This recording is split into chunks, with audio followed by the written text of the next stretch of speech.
안녕하십니까, 책돌입니다. 오늘 소개해드릴 책은 행복도 선택이다 입니다. 저자는 이민규, 출판사는 더 난 출판입니다. 우리를 불행하게 만드는 장애물을 만나면 우리는 둘 중 하나를 선택해야 한다. 장애물을 제거하든지 아니면 우리 자신이 변해야 한다. 그러나 유감스럽게도 세상은 우리를 위해 절대로 변하지 않는다. 따라서 삶이 불만족스럽다면 우리 자신이 먼저 변해야 한다. 우울하고 화나고 기분이 나빠진다면 그건 우리가 슬퍼지고 분노하고 불쾌할 수밖에 없는 생각을 선택했기 때문이다. 날씨가 우리의 기분에 영향을 미친다면 날씨가 안 좋은 날에는 모든 사람의 기분이 똑같이 엉망이 되어야 한다. 하지만 날씨는 당신이나 나 또는 그 밖에 어떤 누구도 우울하게 만들 수 없다. 비가 내리는 것을 보고 우울해한다면 그건 비 때문이 아니다. 우리가 비를 보고 우울한 생각을 하기 때문이다.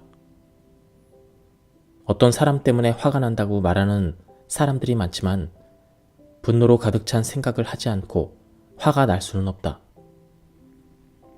불쾌한 기분이 든다면 그건 불쾌한 생각을 하기 때문이고 불행하다고 느껴진다면 그건 불행하다고 생각하기 때문이다. 그러므로 부정적인 감정에서 벗어나는 것은 간단하다. 부정적으로 생각하기를 멈추고 긍정적으로 생각하기를 선택하면 된다. 운명을 바꾸고 싶다면 자신이 사용하는 말을 신중하게 선택해야 한다. 한 번 내뱉은 말은 주워 담기 힘들 뿐만 아니라 행동을 결정하기 때문이다. 말도 일종의 습관이기 때문에 쉽게 고치기는 물론 어렵다.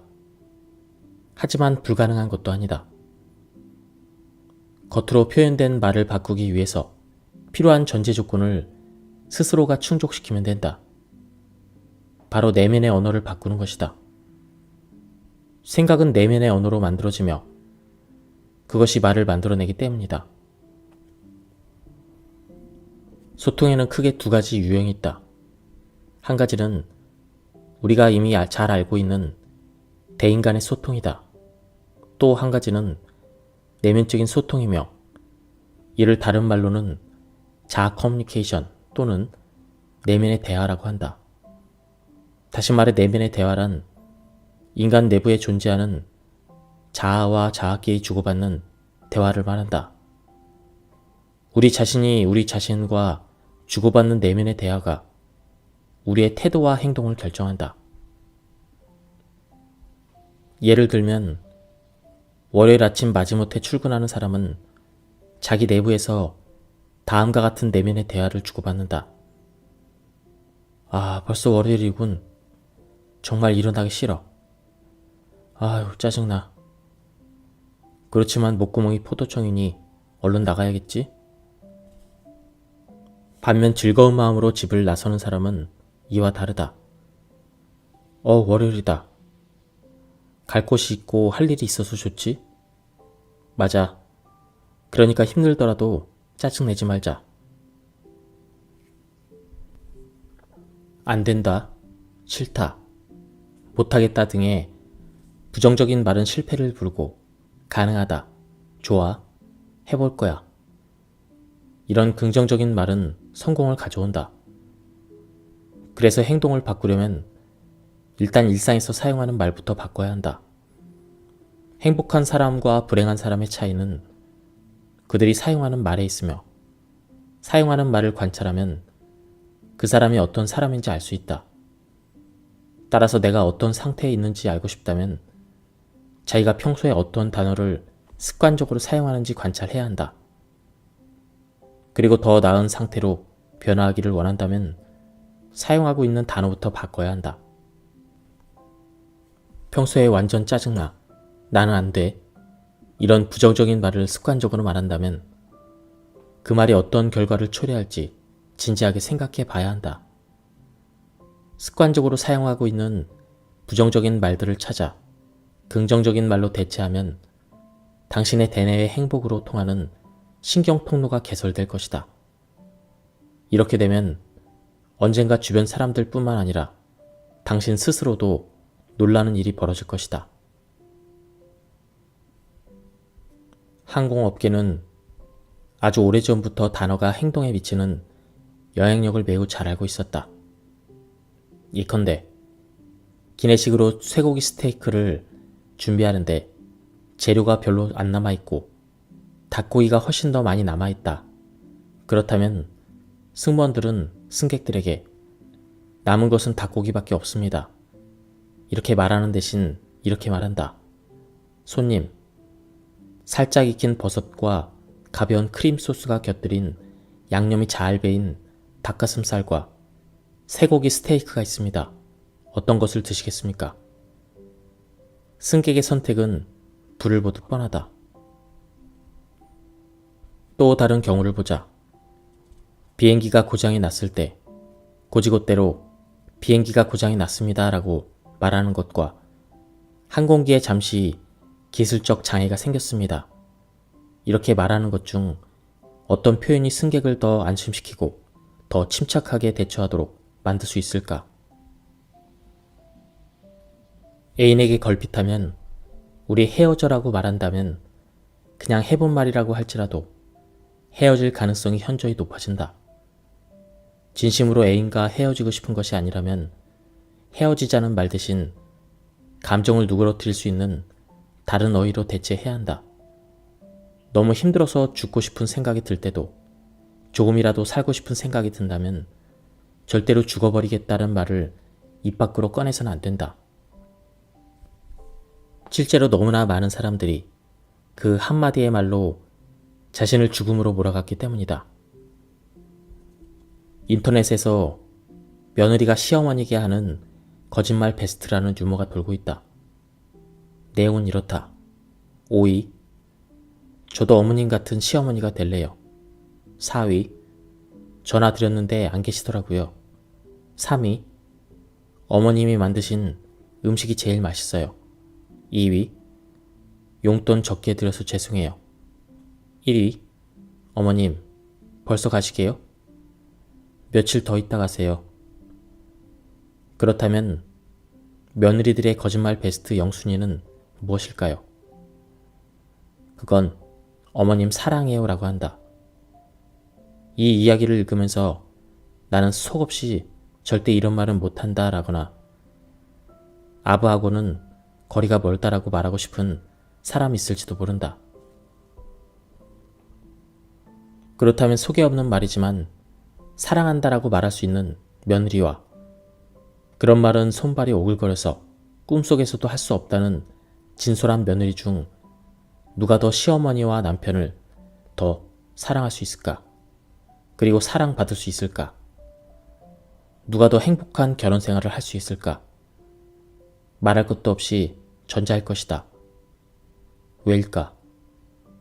진실 여부를 떠나 사랑한다는 말을 반복하다 보면 처음에는 긴가민가 하던 시어머니도 시간이 지나면서 점차 며느리의 말을 믿게 될 것이기 때문이다.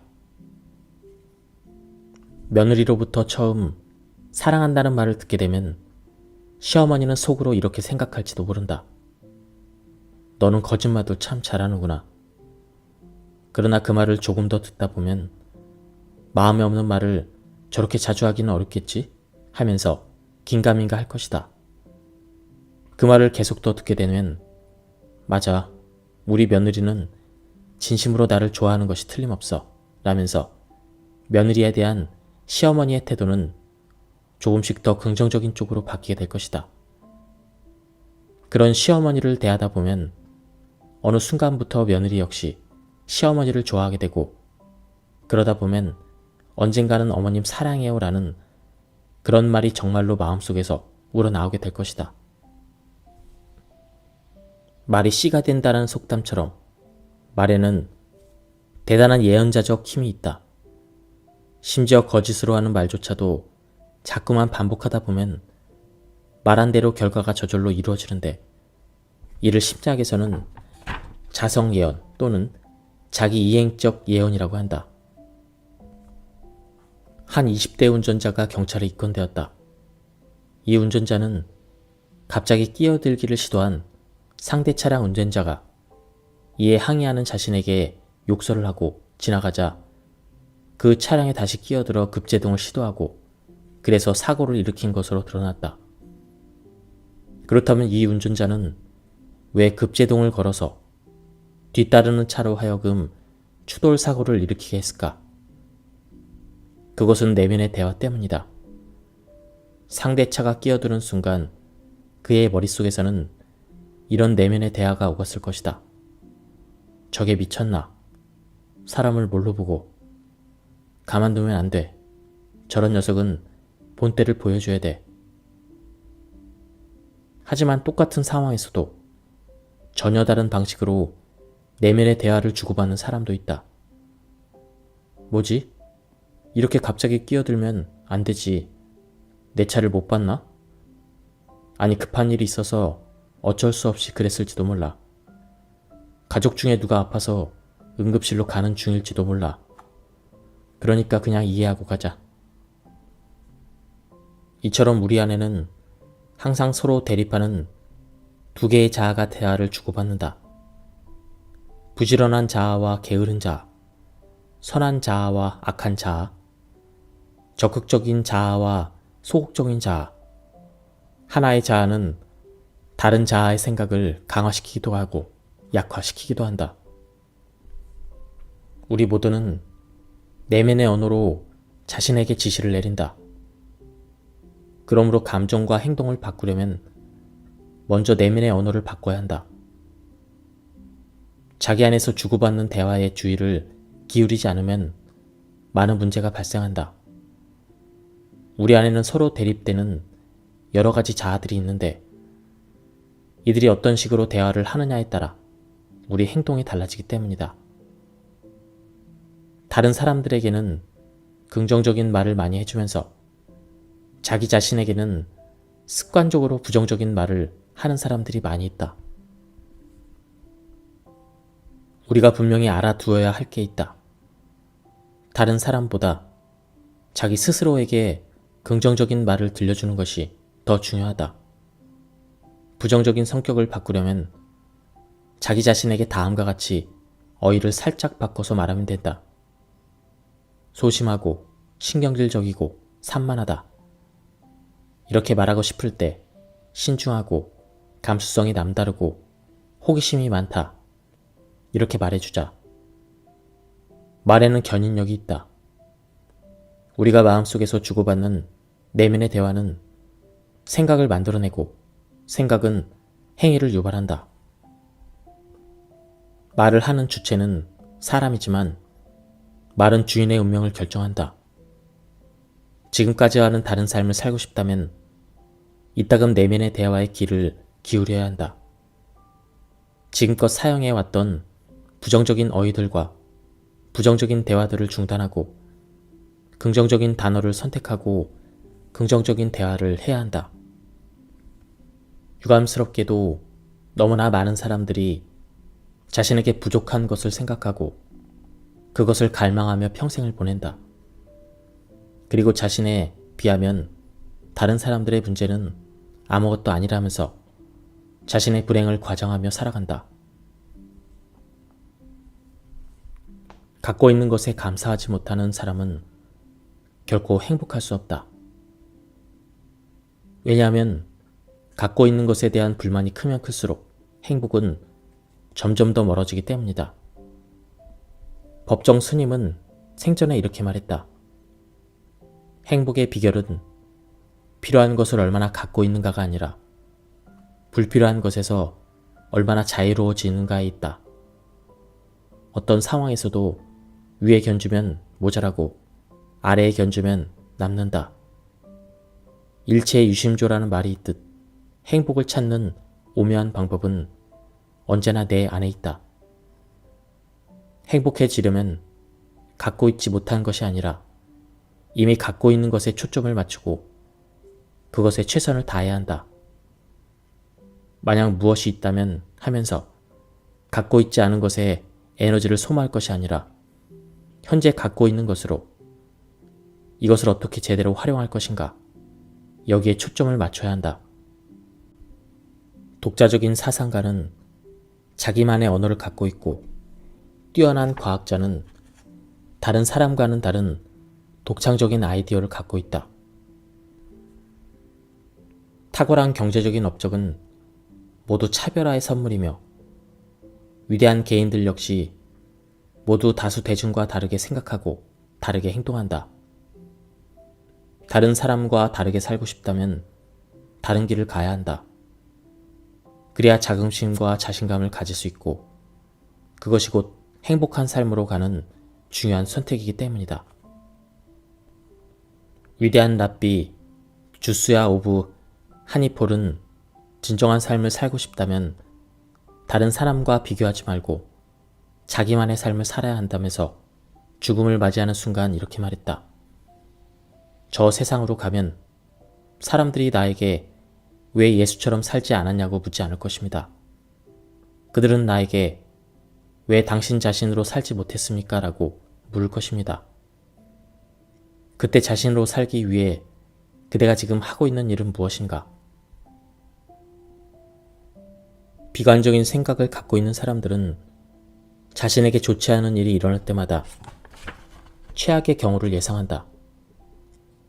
그러나 낙천주의자들은 불행한 일이 생기더라도 그 영향을 최소화하고 그런 일들은 극복할 수 있는 것들이며 인생의 역경은 오히려 도전거리를 만들어준다고 생각한다. 셀리기만은 직원들을 체계적으로 관찰하기 시작했다. 관찰 결과 성공한 세일즈맨과 실패한 세일즈맨들 간에 결정적인 차이가 한 가지 있었다.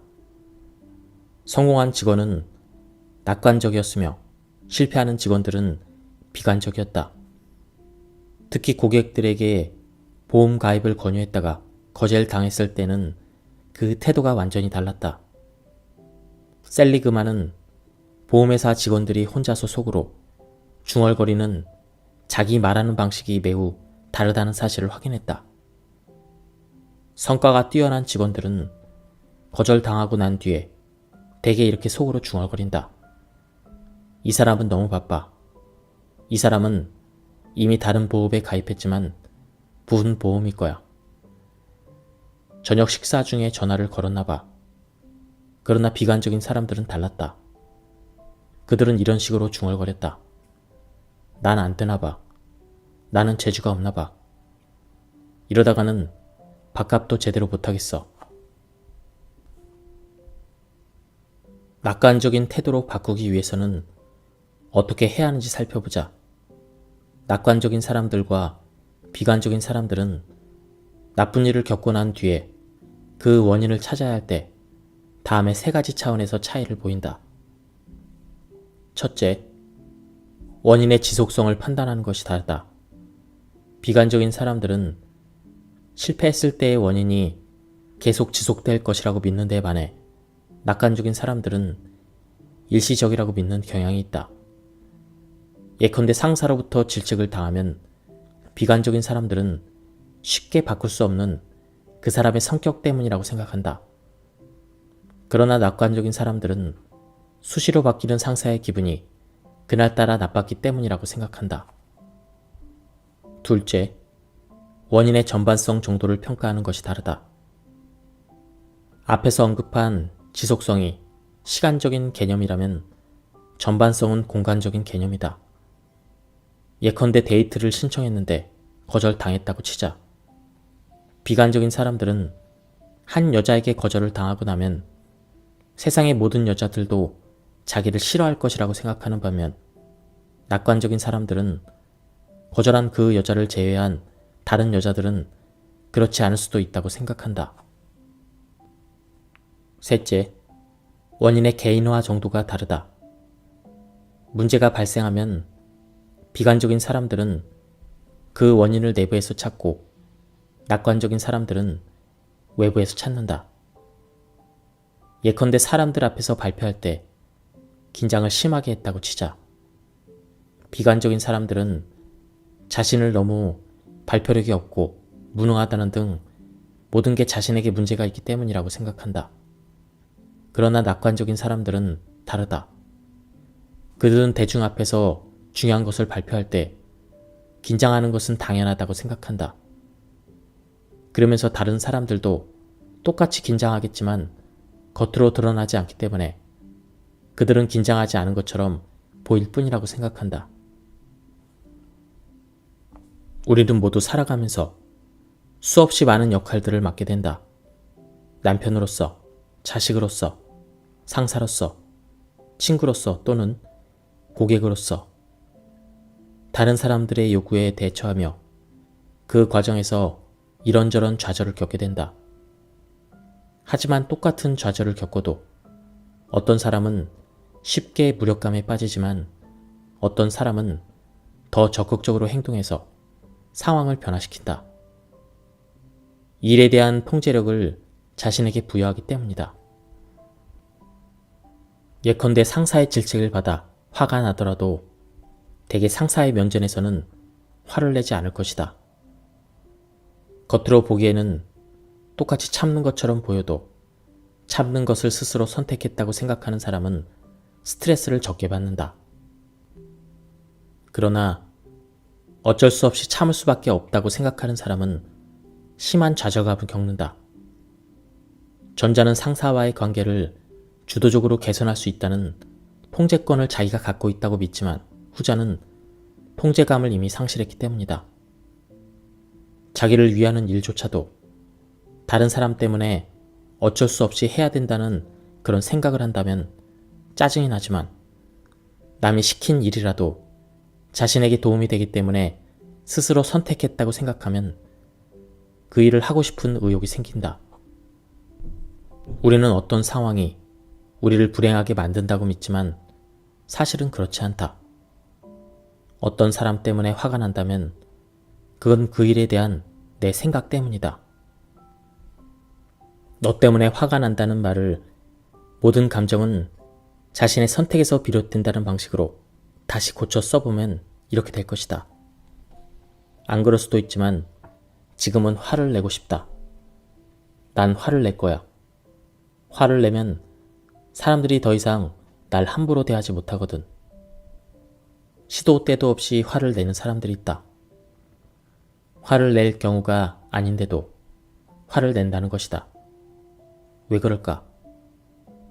그것은 그 사람이 화를 낼 수밖에 없는 이유를 찾아내서 화내기를 선택했기 때문이다.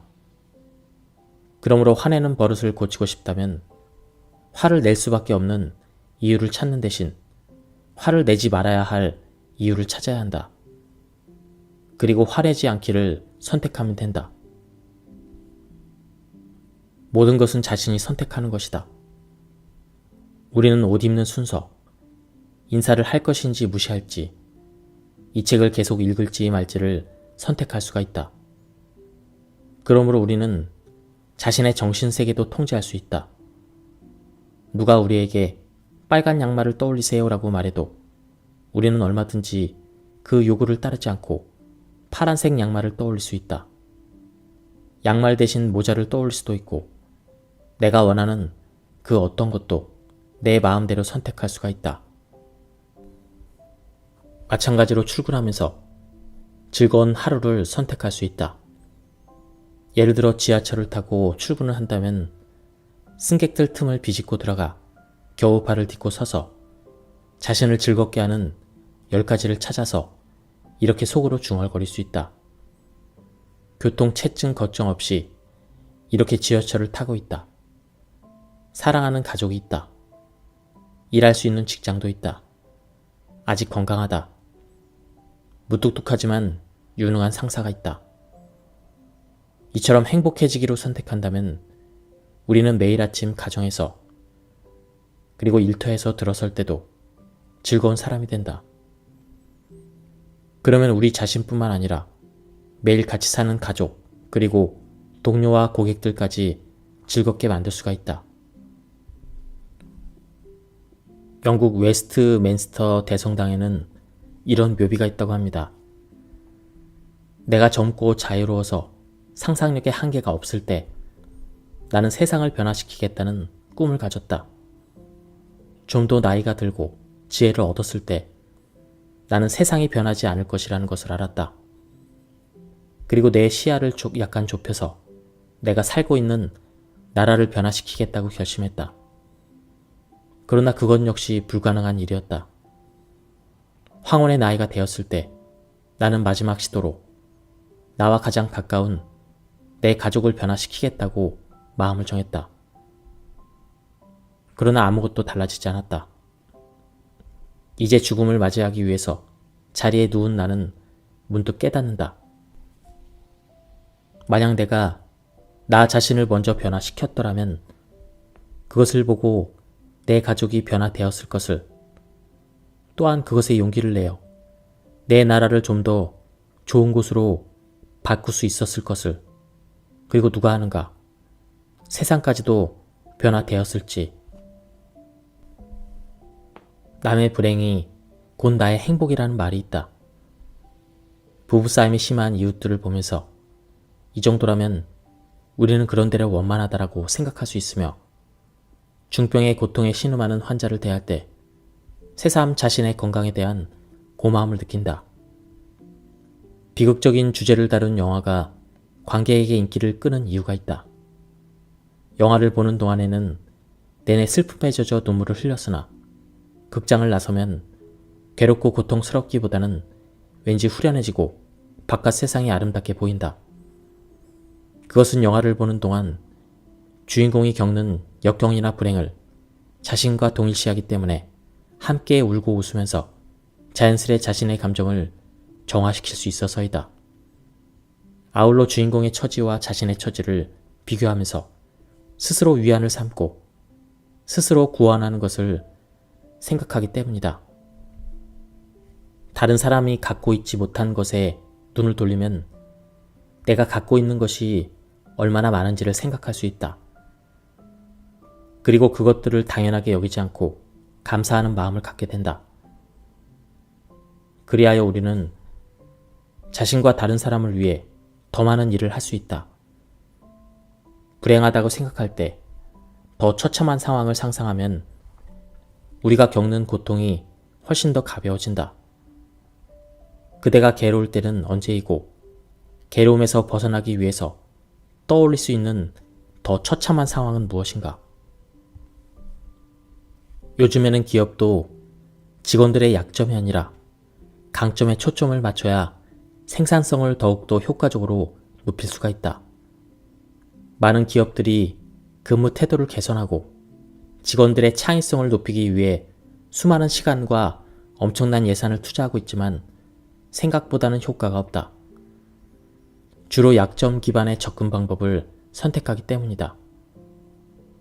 조직의 문제점을 찾아내고 그것을 개선하는 데 에너지를 낭비하기보다는 조직의 성과에 기여할 수 있는 소수의 구성원의 장점을 발굴해서 이를 조직 전체에 전파하는 것이 훨씬 더 효과적이다.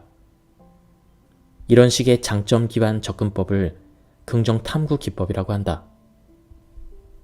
강점 기반의 이런 접근 방법은 조직뿐만 아니라 자신을 개선할 때도 매우 효과적이다. 실패한 사람들에게 강점이 무엇이고 어떻게 그것을 발휘하느냐고 물어보자 10중 8구 얼른 대답을 하지 못할 것이다. 불행한 사람들에게 싫은 것이 무엇이고 약점이 무엇이냐고 물어보라. 그들은 길고 긴 목록을 끝도 없이 줄줄 늘어놓을 것이다. 성과를 높이는 사람들은 자신의 약점이 아니라 강점을 활용해야 생산성을 높일 수 있다는 걸 알고 있다. 자신뿐 아니라 동료나 상사, 그들의 강점을 활용할 줄 안다. 그러므로 다른 사람을 대할 때는 물론이고 자신을 대할 때도 부정적인 것이 아니라 긍정적인 점이 무엇인지 묻는 질문 습관을 들여야 한다. 긍정적인 질문을 하면 긍정적인 답을 찾게 된다. 질문을 바꾸면 대답이 달라지기 때문이다. 여기서 리뷰를 마치도록 하겠습니다. 제가 발췌에 요약해서 설명드렸기 때문에 한번 책을 구해서 읽어보실 것을 추천드립니다. 여기까지 들어주셔서 감사합니다. 안녕하십니까, 책돌입니다. 오늘 소개해드릴 책은 행복도 선택이다입니다. 저자는 이민규, 출판사는 더 난 출판입니다. 우리를 불행하게 만드는 장애물을 만나면 우리는 둘 중 하나를 선택해야 한다. 장애물을 제거하든지 아니면 우리 자신이 변해야 한다. 그러나 유감스럽게도 세상은 우리를 위해 절대로 변하지 않는다. 따라서 삶이 불만족스럽다면 우리 자신이 먼저 변해야 한다. 우울하고 화나고 기분이 나빠진다면 그건 우리가 슬퍼지고 분노하고 불쾌할 수밖에 없는 생각을 선택했기 때문이다. 날씨가 우리의 기분에 영향을 미친다면 날씨가 안 좋은 날에는 모든 사람의 기분이 똑같이 엉망이 되어야 한다. 하지만 날씨는 당신이나 나 또는 그 밖에 어떤 누구도 우울하게 만들 수 없다. 비가 내리는 것을 보고 우울해한다면 그건 비 때문이 아니다. 우리가 비를 보고 우울한 생각을 하기 때문이다. 어떤 사람 때문에 화가 난다고 말하는 사람들이 많지만 분노로 가득 찬 생각을 하지 않고 화가 날 수는 없다. 불쾌한 기분이 든다면 그건 불쾌한 생각을 하기 때문이고 불행하다고 느껴진다면 그건 불행하다고 생각하기 때문이다.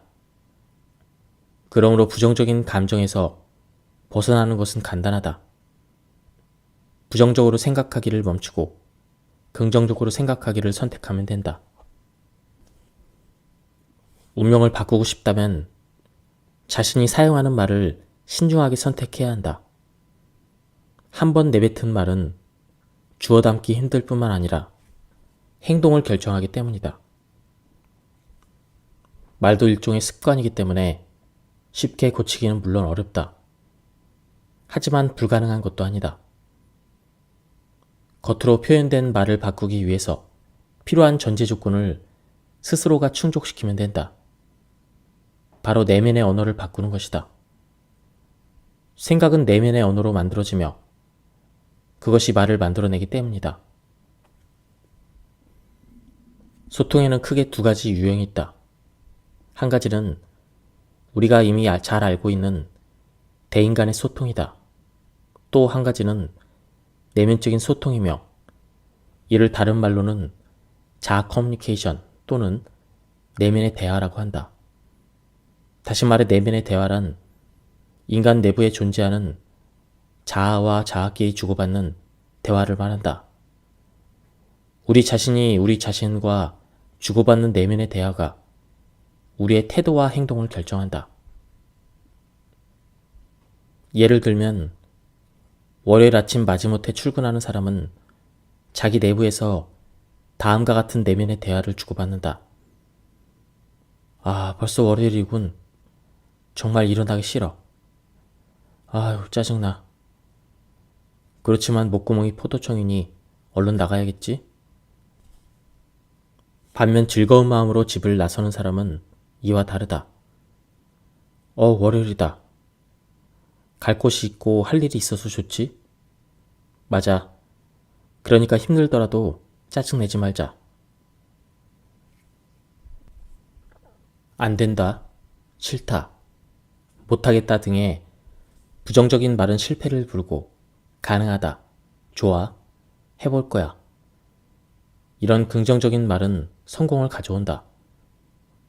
그래서 행동을 바꾸려면 일단 일상에서 사용하는 말부터 바꿔야 한다. 행복한 사람과 불행한 사람의 차이는 그들이 사용하는 말에 있으며 사용하는 말을 관찰하면 그 사람이 어떤 사람인지 알 수 있다. 따라서 내가 어떤 상태에 있는지 알고 싶다면 자기가 평소에 어떤 단어를 습관적으로 사용하는지 관찰해야 한다.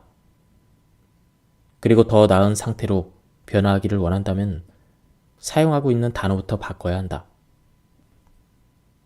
평소에 완전 짜증나. 나는 안 돼.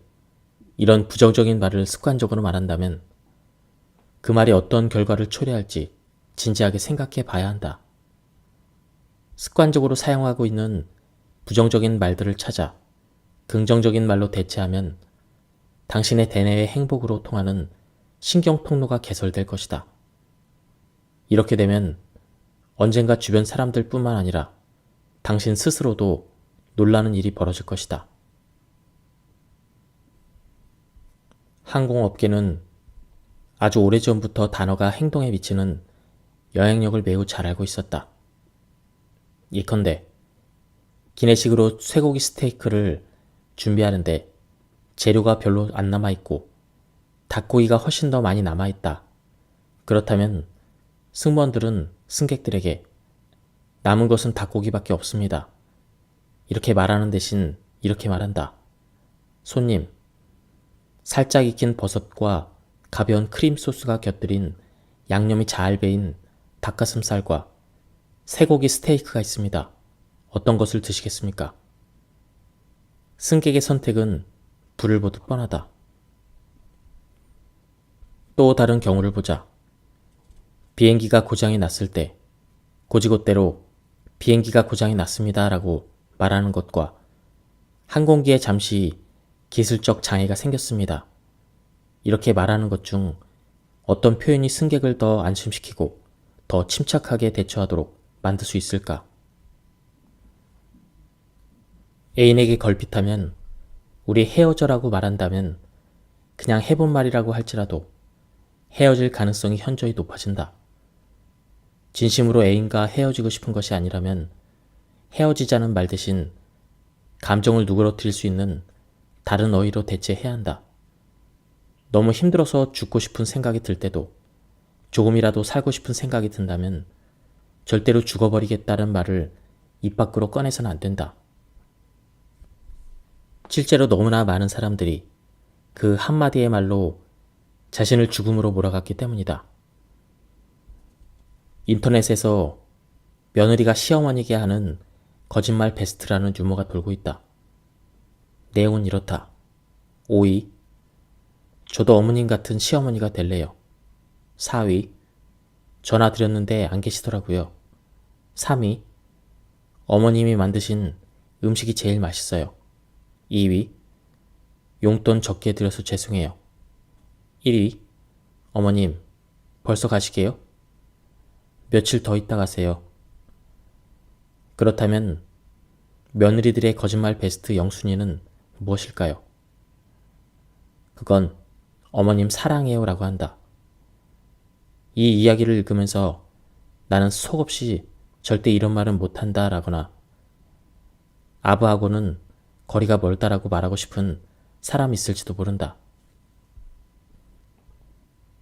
그렇다면 속에 없는 말이지만 사랑한다라고 말할 수 있는 며느리와 그런 말은 손발이 오글거려서 꿈속에서도 할 수 없다는 진솔한 며느리 중 누가 더 시어머니와 남편을 더 사랑할 수 있을까? 그리고 사랑받을 수 있을까? 누가 더 행복한 결혼 생활을 할 수 있을까? 말할 것도 없이 전자일 것이다. 왜일까? 진실 여부를 떠나 사랑한다는 말을 반복하다 보면 처음에는 긴가민가 하던 시어머니도 시간이 지나면서 점차 며느리의 말을 믿게 될 것이기 때문이다. 며느리로부터 처음 사랑한다는 말을 듣게 되면 시어머니는 속으로 이렇게 생각할지도 모른다. 너는 거짓말도 참 잘하는구나. 그러나 그 말을 조금 더 듣다 보면 마음에 없는 말을 저렇게 자주 하기는 어렵겠지? 하면서 긴가민가 할 것이다. 그 말을 계속 더 듣게 되면 맞아, 우리 며느리는 진심으로 나를 좋아하는 것이 틀림없어 라면서 며느리에 대한 시어머니의 태도는 조금씩 더 긍정적인 쪽으로 바뀌게 될 것이다. 그런 시어머니를 대하다 보면 어느 순간부터 며느리 역시 시어머니를 좋아하게 되고 그러다 보면 언젠가는 어머님 사랑해요 라는 그런 말이 정말로 마음속에서 우러나오게 될 것이다. 말이 씨가 된다는 속담처럼 말에는 대단한 예언자적 힘이 있다. 심지어 거짓으로 하는 말조차도 자꾸만 반복하다 보면 말한 대로 결과가 저절로 이루어지는데 이를 심리학에서는 자성예언 또는 자기 이행적 예언이라고 한다. 한 20대 운전자가 경찰에 입건되었다.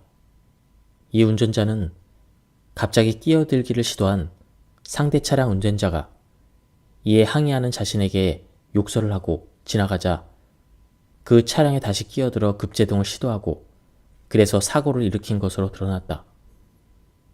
그렇다면 이 운전자는 왜 급제동을 걸어서 뒤따르는 차로 하여금 추돌 사고를 일으키게 했을까? 그것은 내면의 대화 때문이다. 상대차가 끼어드는 순간 그의 머릿속에서는 이런 내면의 대화가 오갔을 것이다. 저게 미쳤나? 사람을 뭘로 보고? 가만두면 안 돼. 저런 녀석은 본때를 보여줘야 돼.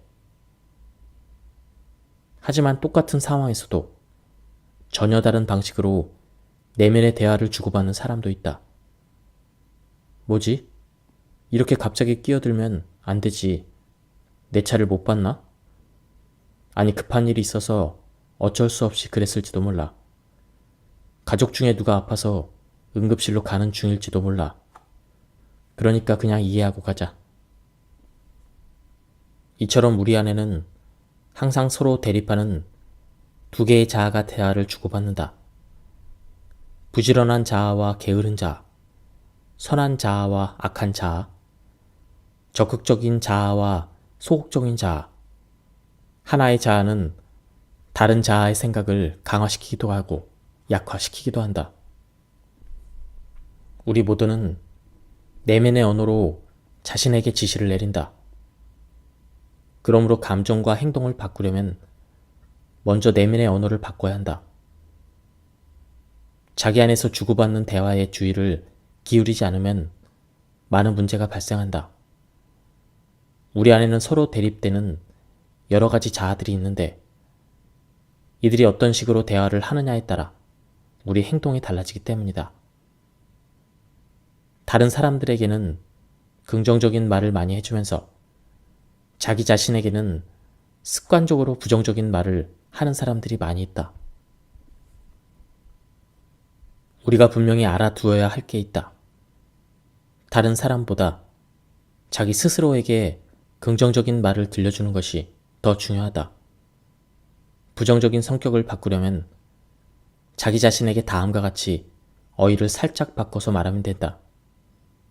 소심하고 신경질적이고 산만하다.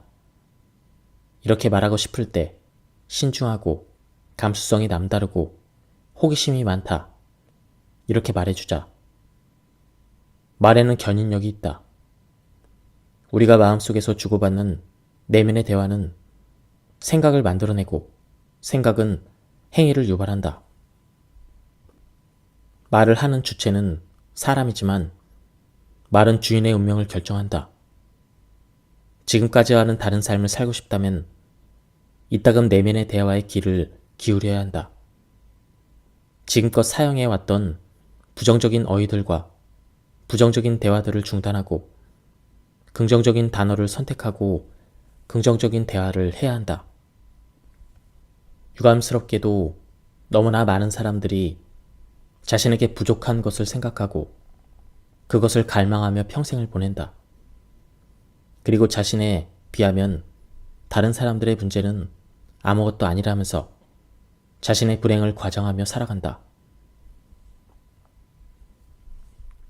갖고 있는 것에 감사하지 못하는 사람은 결코 행복할 수 없다.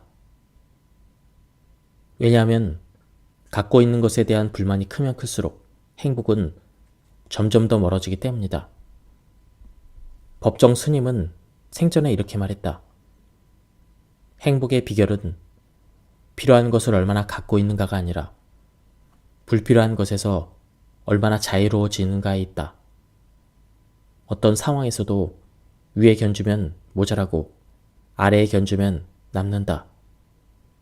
일체의 유심조라는 말이 있듯 행복을 찾는 오묘한 방법은 언제나 내 안에 있다. 행복해지려면 갖고 있지 못한 것이 아니라 이미 갖고 있는 것에 초점을 맞추고 그것에 최선을 다해야 한다. 만약 무엇이 있다면 하면서 갖고 있지 않은 것에 에너지를 소모할 것이 아니라 현재 갖고 있는 것으로 이것을 어떻게 제대로 활용할 것인가, 여기에 초점을 맞춰야 한다. 독자적인 사상가는 자기만의 언어를 갖고 있고, 뛰어난 과학자는 다른 사람과는 다른 독창적인 아이디어를 갖고 있다. 탁월한 경제적인 업적은 모두 차별화의 선물이며, 위대한 개인들 역시 모두 다수 대중과 다르게 생각하고 다르게 행동한다. 다른 사람과 다르게 살고 싶다면 다른 길을 가야 한다. 그래야 자긍심과 자신감을 가질 수 있고, 그것이 곧 행복한 삶으로 가는 중요한 선택이기 때문이다. 위대한 랍비 주스야 오브 하니폴은 진정한 삶을 살고 싶다면 다른 사람과 비교하지 말고 자기만의 삶을 살아야 한다면서 죽음을 맞이하는 순간 이렇게 말했다. 저 세상으로 가면 사람들이 나에게 왜 예수처럼 살지 않았냐고 묻지 않을 것입니다. 그들은 나에게 왜 당신 자신으로 살지 못했습니까? 라고 물을 것입니다. 그때 자신으로 살기 위해 그대가 지금 하고 있는 일은 무엇인가? 비관적인 생각을 갖고 있는 사람들은 자신에게 좋지 않은 일이 일어날 때마다 최악의 경우를 예상한다. 그러나 낙천주의자들은 불행한 일이 생기더라도 그 영향을 최소화하고 그런 일들은 극복할 수 있는 것들이며 인생의 역경은 오히려 도전거리를 만들어준다고 생각한다. 셀리기만은 직원들을 체계적으로 관찰하기 시작했다. 관찰 결과 성공한 세일즈맨과 실패한 세일즈맨들 간에 결정적인 차이가 한 가지 있었다. 성공한 직원은 낙관적이었으며 실패하는 직원들은 비관적이었다. 특히 고객들에게 보험 가입을 권유했다가 거절 당했을 때는 그 태도가 완전히 달랐다. 셀리그만은 보험회사 직원들이 혼자서 속으로 중얼거리는 자기 말하는 방식이 매우 다르다는 사실을 확인했다. 성과가 뛰어난 직원들은 거절당하고 난 뒤에 대개 이렇게 속으로 중얼거린다. 이 사람은 너무 바빠. 이 사람은 이미 다른 보험에 가입했지만 무슨 보험일 거야. 저녁 식사 중에 전화를 걸었나 봐. 그러나 비관적인 사람들은 달랐다. 그들은 이런 식으로 중얼거렸다. 난 안 되나 봐. 나는 재주가 없나 봐. 이러다가는 밥값도 제대로 못하겠어. 낙관적인 태도로 바꾸기 위해서는 어떻게 해야 하는지 살펴보자. 낙관적인 사람들과 비관적인 사람들은 나쁜 일을 겪고 난 뒤에 그 원인을 찾아야 할 때 다음에 3가지 차원에서 차이를 보인다. 첫째, 원인의 지속성을 판단하는 것이 다르다. 비관적인 사람들은 실패했을 때의 원인이 계속 지속될 것이라고 믿는 데 반해 낙관적인 사람들은 일시적이라고 믿는 경향이 있다. 예컨대 상사로부터 질책을 당하면 비관적인 사람들은 쉽게 바꿀 수 없는 그 사람의 성격 때문이라고 생각한다. 그러나 낙관적인 사람들은 수시로 바뀌는 상사의 기분이 그날따라 나빴기 때문이라고 생각한다. 둘째, 원인의 전반성 정도를 평가하는 것이 다르다. 앞에서 언급한 지속성이 시간적인 개념이라면 전반성은 공간적인 개념이다. 예컨대 데이트를 신청했는데 거절당했다고 치자. 비관적인 사람들은 한 여자에게 거절을 당하고 나면 세상의 모든 여자들도 자기를 싫어할 것이라고 생각하는 반면 낙관적인 사람들은 거절한 그 여자를 제외한 다른 여자들은 그렇지 않을 수도 있다고 생각한다. 셋째, 원인의 개인화 정도가 다르다. 문제가 발생하면 비관적인 사람들은 그 원인을 내부에서 찾고 낙관적인 사람들은 외부에서 찾는다. 예컨대 사람들 앞에서 발표할 때 긴장을 심하게 했다고 치자. 비관적인 사람들은 자신을 너무 발표력이 없고 무능하다는 등 모든 게 자신에게 문제가 있기 때문이라고 생각한다. 그러나 낙관적인 사람들은 다르다. 그들은 대중 앞에서 중요한 것을 발표할 때 긴장하는 것은 당연하다고 생각한다. 그러면서 다른 사람들도 똑같이 긴장하겠지만 겉으로 드러나지 않기 때문에 그들은 긴장하지 않은 것처럼 보일 뿐이라고 생각한다. 우리는 모두 살아가면서 수없이 많은 역할들을 맡게 된다. 남편으로서, 자식으로서, 상사로서, 친구로서 또는 고객으로서 다른 사람들의 요구에 대처하며 그 과정에서 이런저런 좌절을 겪게 된다. 하지만 똑같은 좌절을 겪어도 어떤 사람은 쉽게 무력감에 빠지지만 어떤 사람은 더 적극적으로 행동해서 상황을 변화시킨다. 일에 대한 통제력을 자신에게 부여하기 때문이다. 예컨대 상사의 질책을 받아 화가 나더라도 대개 상사의 면전에서는 화를 내지 않을 것이다. 겉으로 보기에는 똑같이 참는 것처럼 보여도 참는 것을 스스로 선택했다고 생각하는 사람은 스트레스를 적게 받는다. 그러나 어쩔 수 없이 참을 수밖에 없다고 생각하는 사람은 심한 좌절감을 겪는다. 전자는 상사와의 관계를 주도적으로 개선할 수 있다는 통제권을 자기가 갖고 있다고 믿지만 후자는 통제감을 이미 상실했기 때문이다.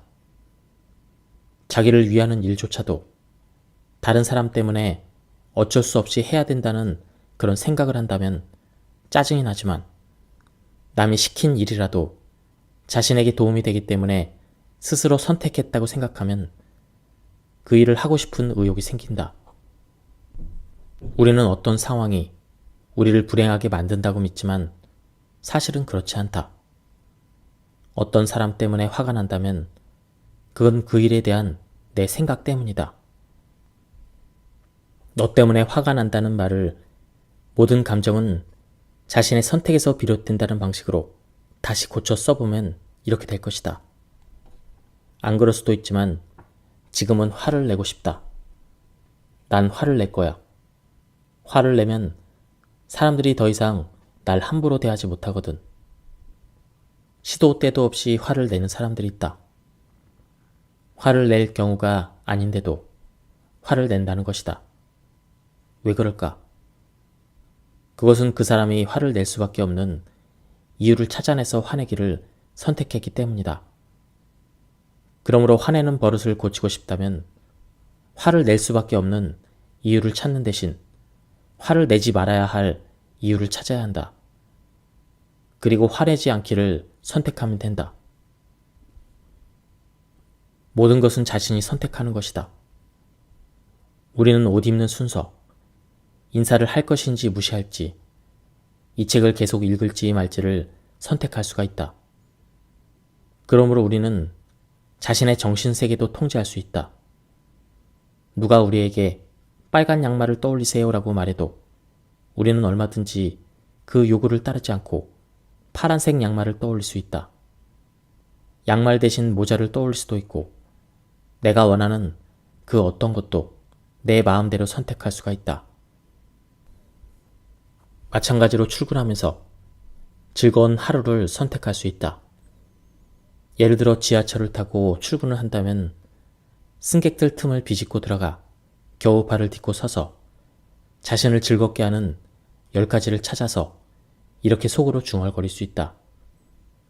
교통체증 걱정 없이 이렇게 지하철을 타고 있다. 사랑하는 가족이 있다. 일할 수 있는 직장도 있다. 아직 건강하다. 무뚝뚝하지만 유능한 상사가 있다. 이처럼 행복해지기로 선택한다면 우리는 매일 아침 가정에서 그리고 일터에서 들어설 때도 즐거운 사람이 된다. 그러면 우리 자신뿐만 아니라 매일 같이 사는 가족 그리고 동료와 고객들까지 즐겁게 만들 수가 있다. 영국 웨스트민스터 대성당에는 이런 묘비가 있다고 합니다. 내가 젊고 자유로워서 상상력에 한계가 없을 때 나는 세상을 변화시키겠다는 꿈을 가졌다. 좀 더 나이가 들고 지혜를 얻었을 때 나는 세상이 변하지 않을 것이라는 것을 알았다. 그리고 내 시야를 약간 좁혀서 내가 살고 있는 나라를 변화시키겠다고 결심했다. 그러나 그건 역시 불가능한 일이었다. 황혼의 나이가 되었을 때 나는 마지막 시도로 나와 가장 가까운 내 가족을 변화시키겠다고 마음을 정했다. 그러나 아무것도 달라지지 않았다. 이제 죽음을 맞이하기 위해서 자리에 누운 나는 문득 깨닫는다. 만약 내가 나 자신을 먼저 변화시켰더라면 그것을 보고 내 가족이 변화되었을 것을, 또한 그것에 용기를 내어 내 나라를 좀 더 좋은 곳으로 바꿀 수 있었을 것을, 그리고 누가 아는가, 세상까지도 변화되었을지. 남의 불행이 곧 나의 행복이라는 말이 있다. 부부싸움이 심한 이웃들을 보면서 이 정도라면 우리는 그런 데를 원만하다라고 생각할 수 있으며, 중병의 고통에 신음하는 환자를 대할 때 새삼 자신의 건강에 대한 고마움을 느낀다. 비극적인 주제를 다룬 영화가 관객에게 인기를 끄는 이유가 있다. 영화를 보는 동안에는 내내 슬픔에 젖어 눈물을 흘렸으나 극장을 나서면 괴롭고 고통스럽기보다는 왠지 후련해지고 바깥 세상이 아름답게 보인다. 그것은 영화를 보는 동안 주인공이 겪는 역경이나 불행을 자신과 동일시하기 때문에 함께 울고 웃으면서 자연스레 자신의 감정을 정화시킬 수 있어서이다. 아울러 주인공의 처지와 자신의 처지를 비교하면서 스스로 위안을 삼고 스스로 구원하는 것을 생각하기 때문이다. 다른 사람이 갖고 있지 못한 것에 눈을 돌리면 내가 갖고 있는 것이 얼마나 많은지를 생각할 수 있다. 그리고 그것들을 당연하게 여기지 않고 감사하는 마음을 갖게 된다. 그리하여 우리는 자신과 다른 사람을 위해 더 많은 일을 할 수 있다. 불행하다고 생각할 때 더 처참한 상황을 상상하면 우리가 겪는 고통이 훨씬 더 가벼워진다. 그대가 괴로울 때는 언제이고 괴로움에서 벗어나기 위해서 떠올릴 수 있는 더 처참한 상황은 무엇인가? 요즘에는 기업도 직원들의 약점이 아니라 강점에 초점을 맞춰야 생산성을 더욱더 효과적으로 높일 수가 있다. 많은 기업들이 근무 태도를 개선하고 직원들의 창의성을 높이기 위해 수많은 시간과 엄청난 예산을 투자하고 있지만 생각보다는 효과가 없다. 주로 약점 기반의 접근 방법을 선택하기 때문이다.